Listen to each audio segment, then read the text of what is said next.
He doesn't like hearing about like.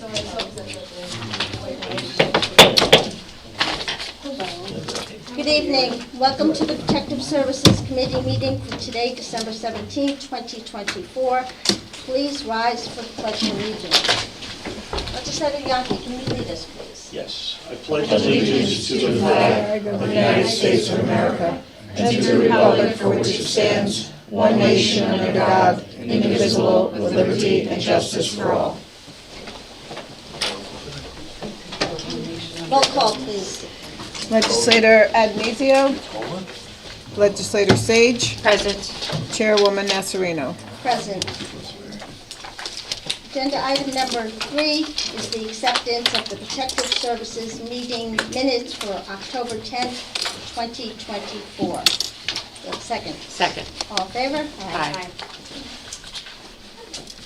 Moving on to agenda item number 4 is the approval budgetary amendment 24A121, request to use revenue received for services rendered by the Putnam County Sheriff's Office to cover overtime expenses for respective departments. Good evening, Sheriff McConville. Good evening, Chairman. This is in the amount of $62,769.89 with no fiscal impact. That's correct.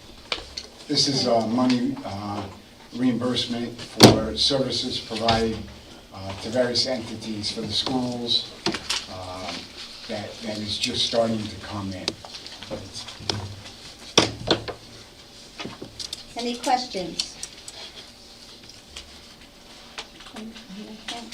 Okay, I think it's pretty straightforward.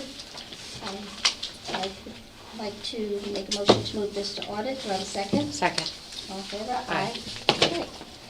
Moving on to agenda item number 5 is approval of budgetary amendment 24A123 for the Sheriff's Office, reimbursement from NYMER for repairs to vehicles and reimbursement from New York State Sheriff's Association for DRE, Drug Recognition Expert, Philadelphia Field Certification.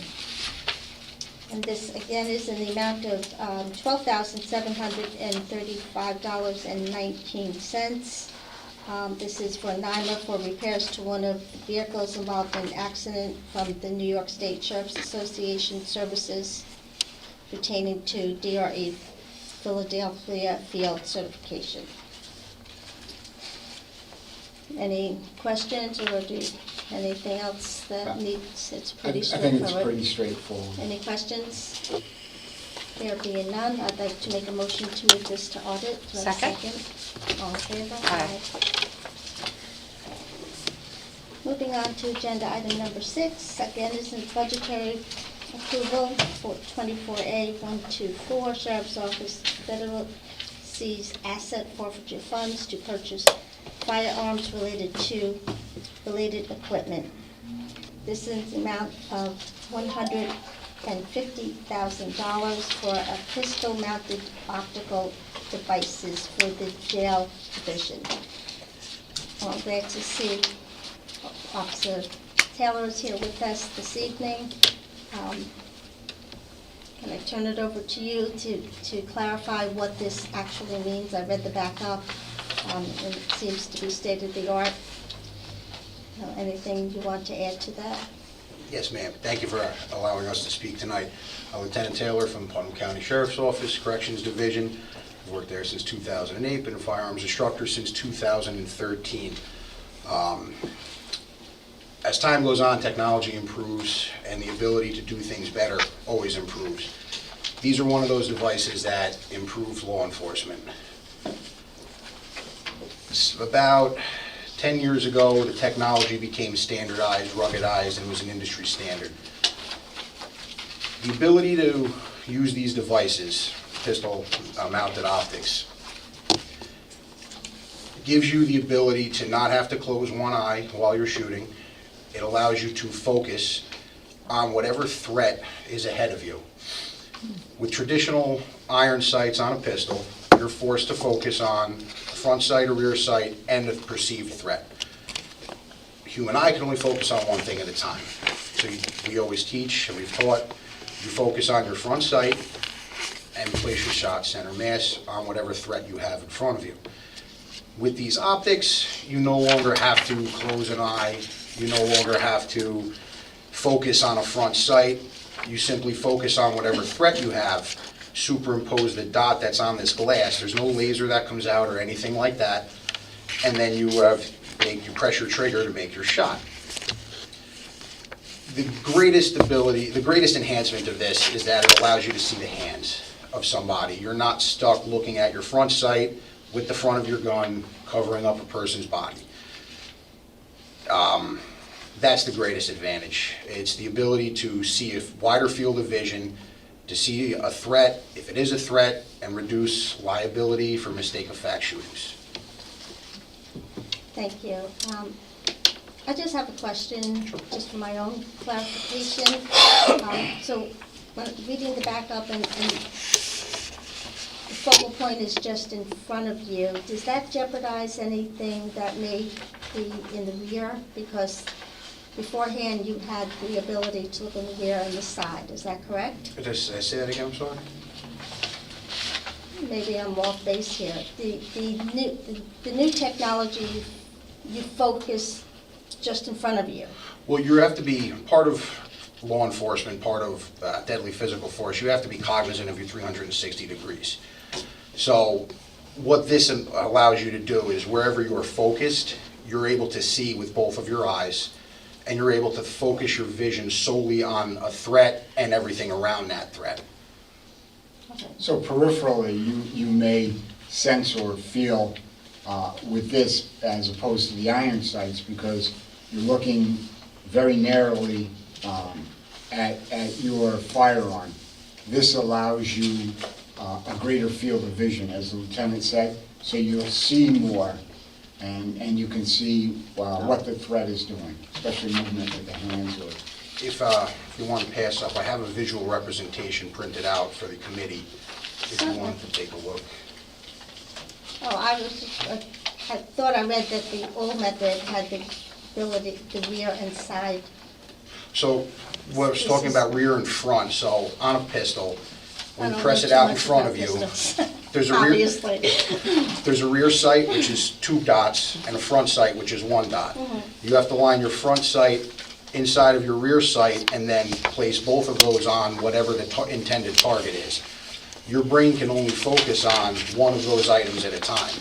This gives you the ability to solely focus on your threat, not have to focus on your sights anymore, giving you a wider field of vision. That's actually what I was asking. Okay. Thank you for articulating that so well.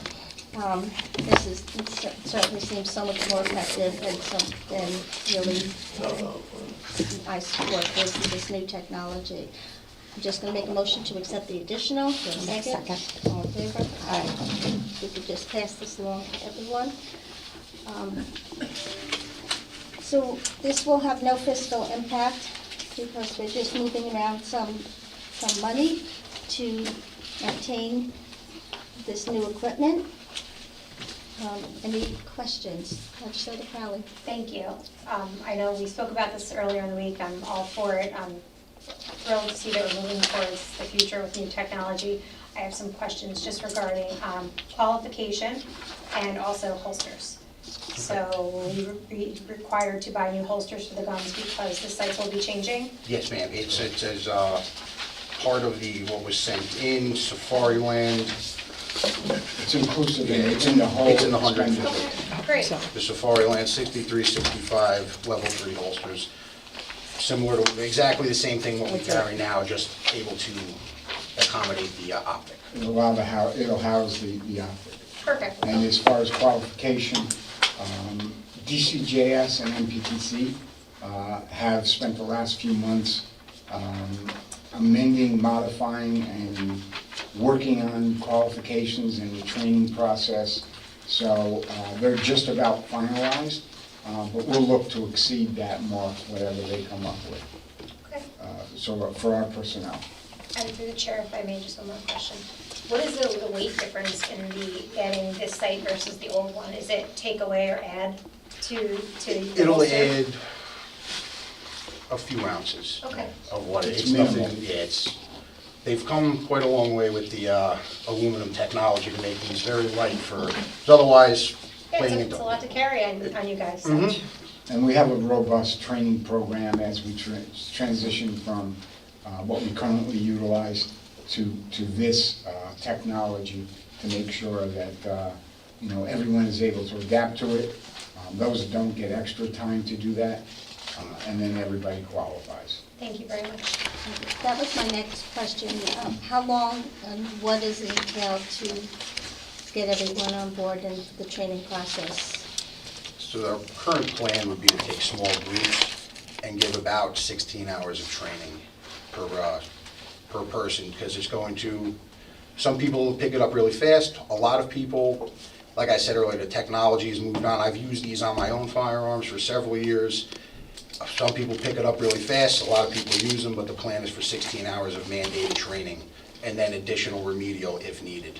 Thank you. And it's an extensive training thing. It's familiarization with the optics before there's any discharge of a firearm for any shooting purposes.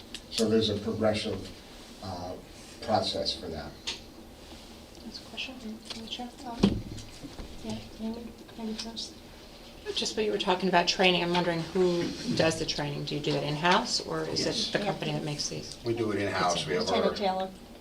I'm currently the lead firearms trainer for the department. There are another 6 trainers, and we're all working our way towards finishing the training for this to be able to teach it back to the department. We've had some members attend training seminars on these optics, particularly this one, because we felt this one was the best based on a number of reviews and a federal study that was performed and conducted on the best optic program. So we've started training our firearms instructors. Legislator Elmer. Thank you. To the chair. Lieutenant Taylor, thank you, and Sheriff, thank you for bringing and improving this. And I just want to ask that in addition to the advantages which you have set forth, isn't it also faster target acquisition? Yes. So now our deputies will have more time to make a decision, which may be a critical one, which I think is a huge advantage, That's which is right. why I'll be That is supporting the this. number one reason behind this technology is better site acquisition, better visual field of what you're looking at. Thank you.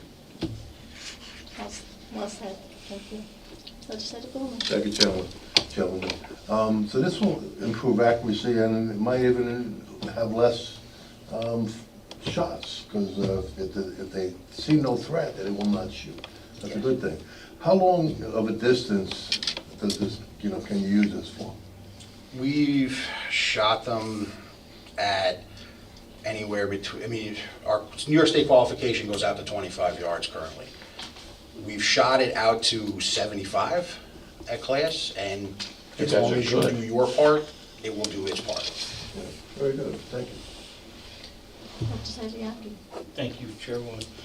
First, I'd like to, Lieutenant Taylor, thank you very much, and Sheriff McConville for taking this initiative. You're going to make the department more effective, probably safer, and you're using federal seized asset forfeiture funds, so this is something that's not even coming out of the taxpayers' pocket. So it's a thank you to you for your initiative. Well, thank you. Legislator Montgomery. Yes, thank you. This is fascinating for me.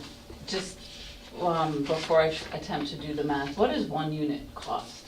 Like, if I see there's just a lot of pieces, and then there's a break in it with a letter, and then more pieces. So I just, like, I can add it up.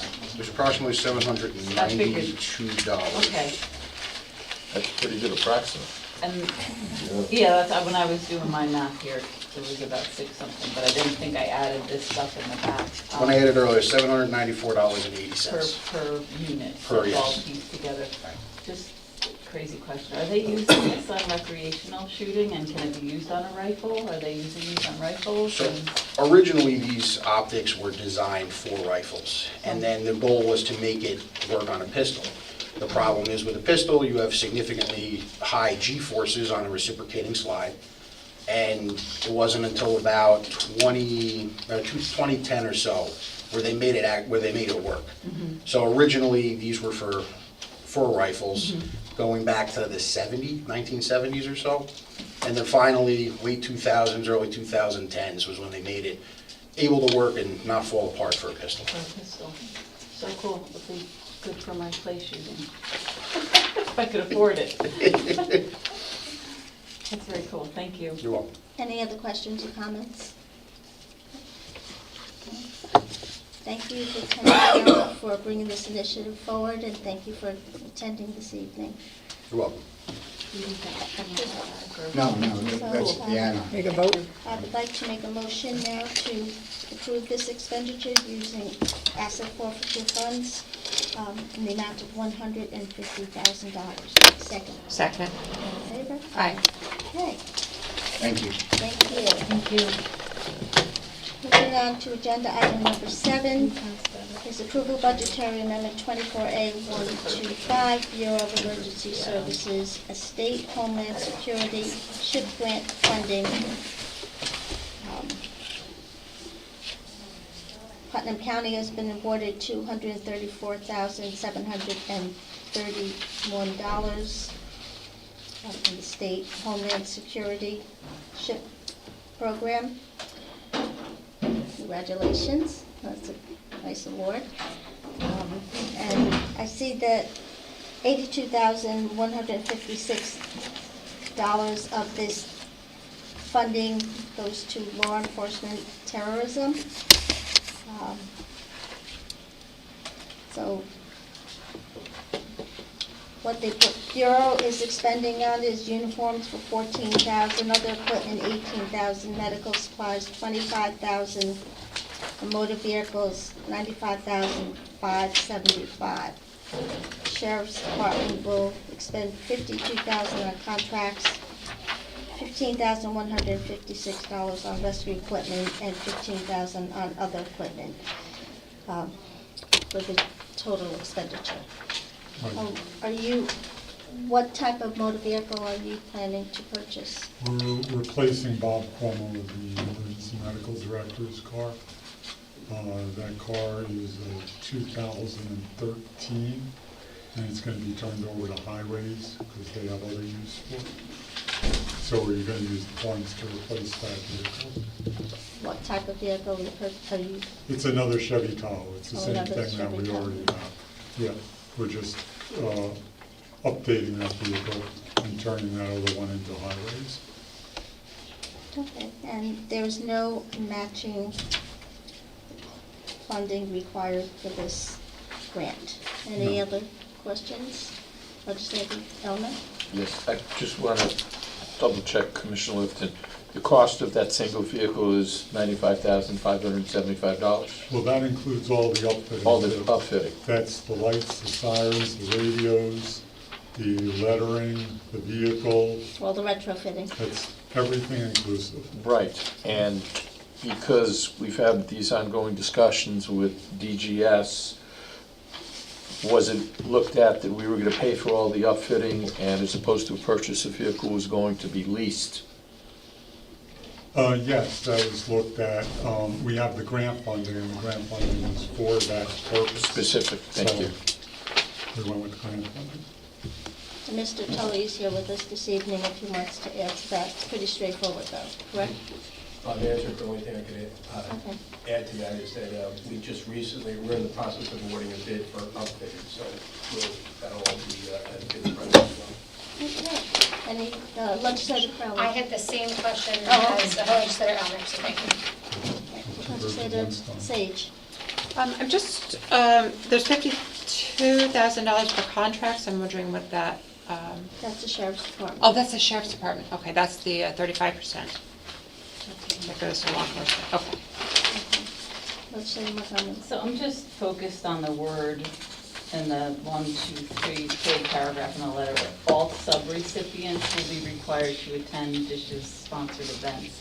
And my thought with this amount of money, and we always see like the Bureau getting lots of grant money and witnessing what our towns and local fire departments and local municipal law enforcement departments are just scraping by, trying to, is this grant funding ever able to be re-granted, sub-granted to municipalities? And No, this is a federal pass-through grant, so it comes, federal money goes to the state who gives it to the counties, and that's the stopping point on this particular grant.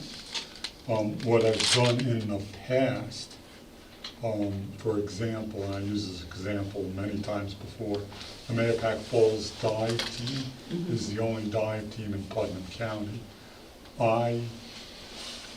To get them, you know, allowed to receive money, the Mahopac Falls dive team had to sign a mutual aid agreement with Putnam County that they are the dive team for Putnam County.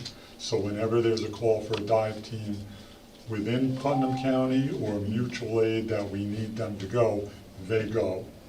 And by signing that mutual aid agreement, I was then allowed to purchase equipment for them. We helped the dive team, this is going back years and years ago. We were able to get them new tanks and new gear because they needed a lot of new stuff. So we were able to provide them as long as we signed that mutual aid agreement with them, which we have on record. Yes, ma'am. Legislator Crowell.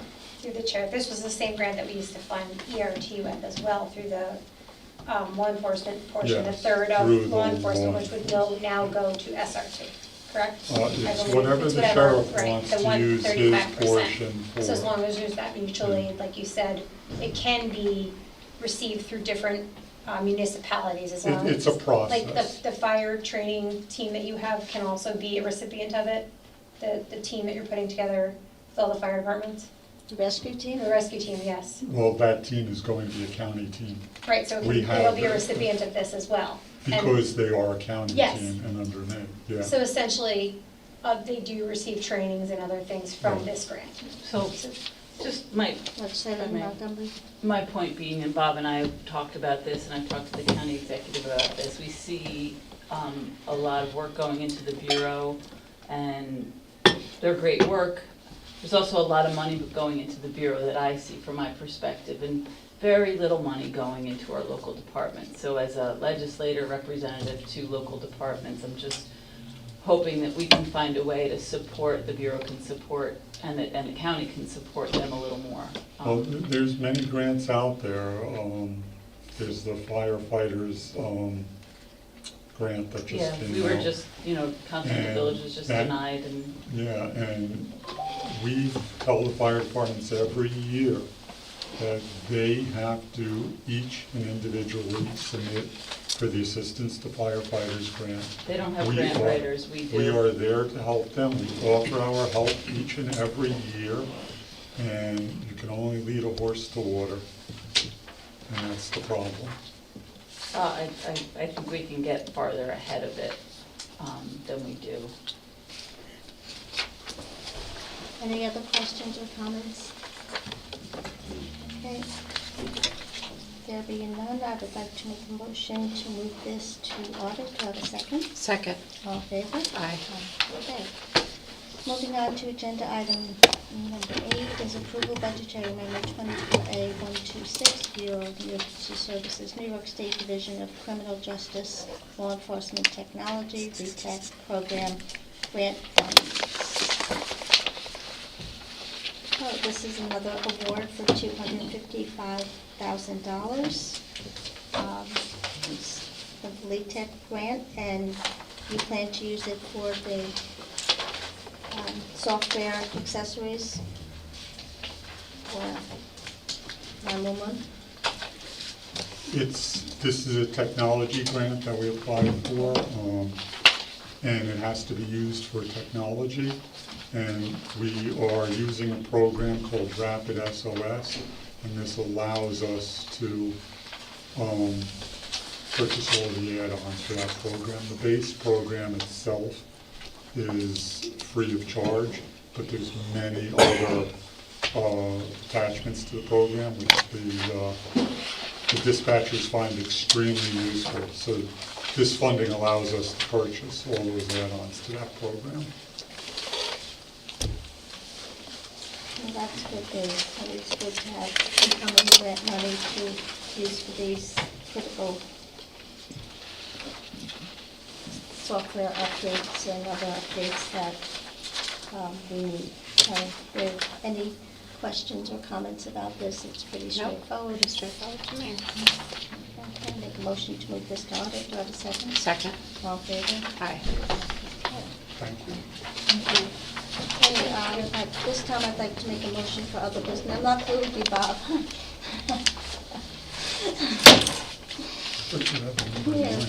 You- I thought you had number 9. Oh, we have number 9? Number 9 Latest sheriff's office. is, That's the sheriff. Yeah, sheriff's That's a office. FYI for the it's an sheriff. FYI. But this is for, this just came in tonight.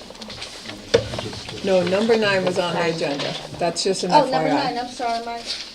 Okay. Number 9 is the technology, LETECH, FYI fund transfer 2014-450 Sheriff's Office to cover overtime. This is in the amount of $2,499.83 for the end of the year.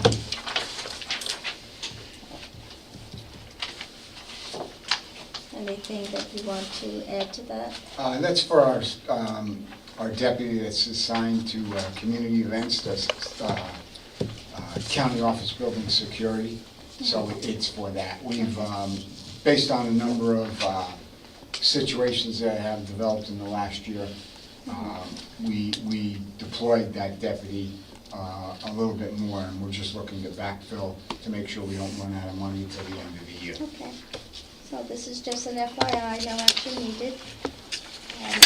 Thank you. Moving on to other business, I make a motion to accept the other business. Second. All in favor? Aye. Okay, this just came in this evening. This is for the 911 dispatch center overtime for the remainder of 2024 in the amount of $43,000. Yes, And I know that you're down a couple of dispatchers and you just had this ongoing shortage, so this will sustain you through year end, correct? yes, yes. Okay, pretty straightforward. Any questions or comments? There being none, I'd like to make a motion to move this to audit. Second? Second. All in favor? Aye. Okay, and another FYI, moving on to 10B, is transfer for BES temp line for the remainder of 2024. Again, this is the Sheriff's Department in the amount of $2,100. Again, pretty straightforward. Any questions or comments? Just an FYI. What's Not the, the sheriff's department, it's BES. Oh, I'm sorry, BES. What is DCI? I'm not too good with these Oh, glasses. yeah. So, that's, any questions or comments? This is just an FYI as well. Okay. There being none, I'd like to make a motion to adjourn. Do I have a second? Second. All in favor? Aye.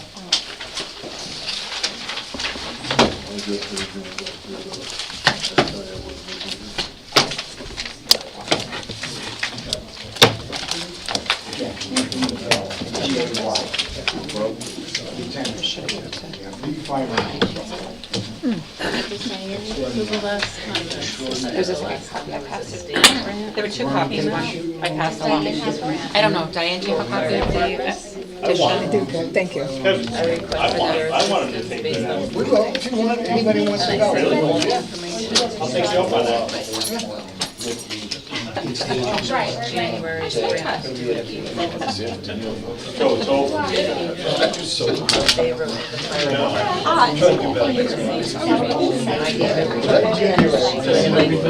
Hey, we help, like,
Our Rules Enactments and Intergovernment Relations Committee meeting. Chairman Ananizio is unable to attend, so she's asked me to chair tonight's meeting. Legislator Nasarino, would you be so kind as to lead us in the Pledge of Allegiance? I pledge Allegiance to the flag of the United States of America and to the republic for which it stands, one nation under God, indivisible, with liberty and justice for all. Roll call, please. Legislator Elner, Here. Legislator Nasarino, President. and Chairwoman Adnuzio. Item number 3 is the approval reappointment of the electrical board. Okay, and we have here Mr. William Rossiter, reappointment as chairman, Mr. Andrew Pidala, reappointment as vice chairman. Both of their terms are from January 25 through December 2025. We also have reappointment as our New York State Gas and Electric representative, Mr. Robert Counihan, as electrical journeyman, Mr. Andrew Pidala, and as general contractor, Mr. William Rossiter. All those are 3-year terms, 2025 through 2027. I see that all of their votes from the board were unanimous. I'd like to make a motion to accept these people.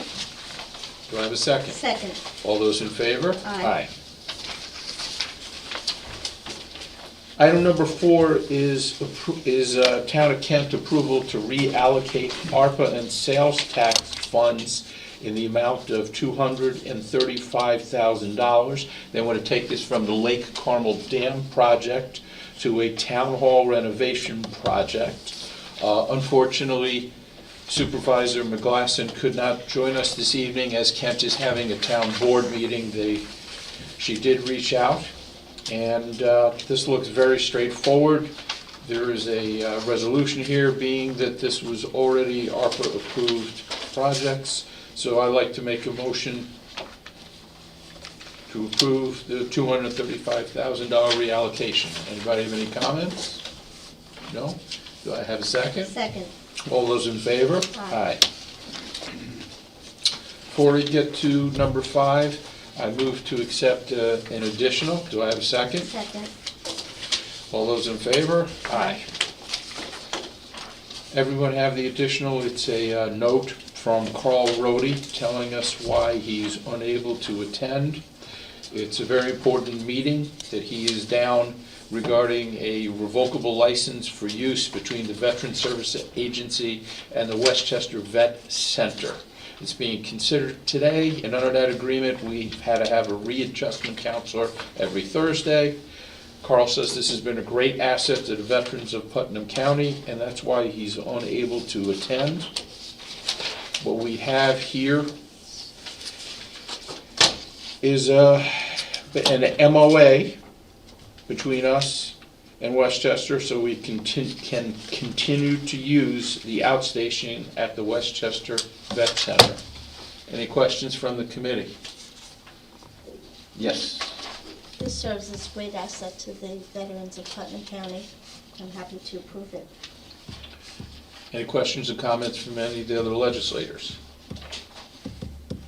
Okay, with that being none, I move that we go to the full for a final approval. Do I have a second? Second. All those in favor? Aye. Number 6 is an FYI. It's the litigation report. Please review.